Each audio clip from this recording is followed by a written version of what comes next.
Okay, so you guys, this is chapter 8, part 1.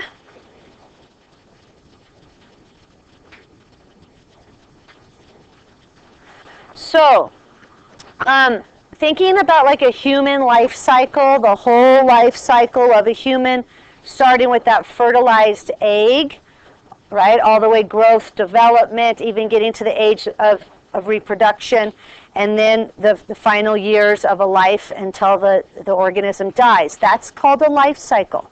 So the cell also has the same sort of thing. And it's not always predetermined, just like your guys' lives, whether you reproduce or don't reproduce, for example.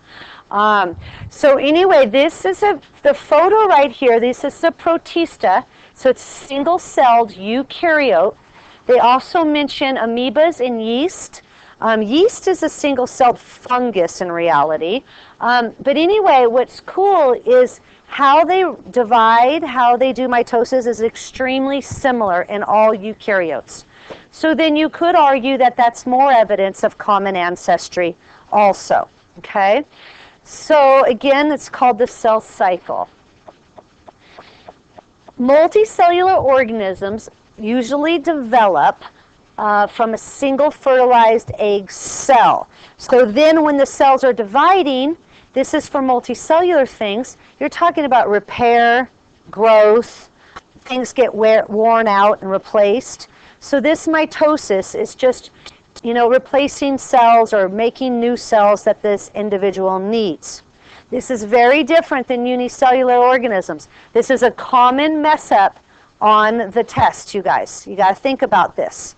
So if you're one organism, if you're an organism made of one cell, you do cell division, you do mitosis, that's reproduction. You guys following me? So when the amoeba splits into two, that is a form of reproduction. When we do mitosis, we're not reproducing. Are you guys following me? We just, you got a cut on your hand. You needed some new skin cells to cover it up. That's not reproduction. You guys got that? Okay, awesome. Okay, so as a single cell completes the cell cycle, it becomes two daughter cells. So we call that. We got a parent cell splitting and becoming two separate cells. Okay, so the cell cycle is made up of these phases.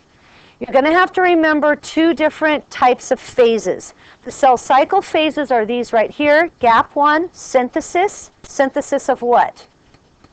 DNA, yes. Gap 2, it's going to continue growing, getting ready to divide. Then mitosis is actually the division of the nucleus. It's making two nuclei. It's getting those chromosomes separated because they've been doubled. Now there's this fifth one. That is a 0, not an O, so it's called gap 0. What happens here is some cells, many cells in multicellular organisms, never go to synthesis. So they're in G1 and they arrest, they call it, into gap 0. They're not going to divide. Either they can't, they've gotten so specialized, like that cell on the last test, it said that it couldn't, the cell from the Volvox couldn't reproduce. So they've gotten so specialized that they can't divide anymore. Or maybe they don't need to divide and they go into G0. Some cells can come out of G0 and go back to gap 1 and then divide if needed. It just depends. But you guys are more aware of this with like nerve cells, brain cells, nerve cells that are on your spine. If we damage those cells, is there a big problem? Because they don't do what? They don't divide. They're in the G0 stage and they're stuck in that G0 stage. Now what's getting very exciting is doctors are figuring out how to take G0 nerve cells and get them to go backwards and turn into gap 1. And there is new research about trying to get nerve cells actually start dividing to help people that have paralysis and have spinal injuries or brain injuries. So that's pretty exciting stuff. Okay, so let's watch this animation. Now, please focus. I know you're getting tired, but really hear this. This is going to go over the whole cell cycle. Eukaryotic cells are always in one of the three phases of the cell cycle: interphase, mitosis, or cytokinesis. During interphase, the gap stages G1 and G2 occur where cells grow and synthesize RNA, proteins, and other macromolecules. A cell either prepares for the next S or M phase, or performs the cell's special function in a multicellular organism. The G0 stage is a stopping point within G1. Most cells in adult multicellular organisms are in G0. When a cell in G0 or G1 receives a signal that stimulates it to divide, it passes through the restriction point, R. This point of no return commits the cell to a full round of the cell cycle. After passing the restriction point, a cell enters the S phase, during which the DNA of each chromosome replicates to form a new identical set of chromosomes. Cells pass from the S phase to G2. During G2, the cell prepares for mitosis by synthesizing specific types of RNA and proteins, which will be needed in the upcoming mitosis, or M phase. During G2, the chromosomes spread out and fill up the nucleus. Mitosis is sometimes called nuclear division because the nucleus divides into two nuclei with identical sets of chromosomes. After mitosis, the whole cell divides. Division of the whole cell is called cytokinesis. After cytokinesis, each daughter cell enters G1. They may then enter G0 or commit to another round of the cell cycle. Okay, so there's a lot in there. First, I want you to notice these chromosomes, because on the test, the way to assess you guys and knowing if you understand it, not that you completely memorized it, but that you understand it, you would understand that in the S phase, there's twice as much DNA as in the G1 phase. Does that make sense, you guys? Because the S stands for what? Synthesis. We're synthesizing what? DNA. Okay, and it's pretty awesome how it does that. We'll see that in this chapter for chapter 8. So again, we have linear chromosomes, and then you have the X chromosomes made out of the two sister chromatids. This, once again, the fibers are pulling it from the centromere, it's called, and the legs of the chromosome are just falling behind because they're getting pulled from the middle. Any questions on that?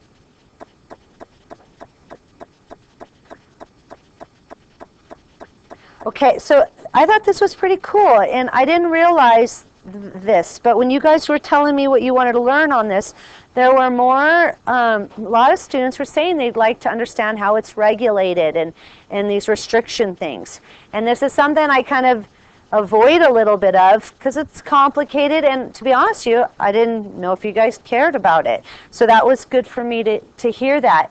And I also now in hindsight realize this has a lot to do with cancer, and a lot of us are more and more affected by cancer than, say, my generation. It's just more prevalent now, and it might not be that there's necessarily more cancer, it's that we're diagnosing it more, but I think there is. And you guys can actually, we'll do a little research when we get to that to find out, let's get some real data on how much more prevalent is cancer now than it was 10 years or 20 years. Is there really a difference, or is it that we're just talking about it more? So we need to look at the data on that.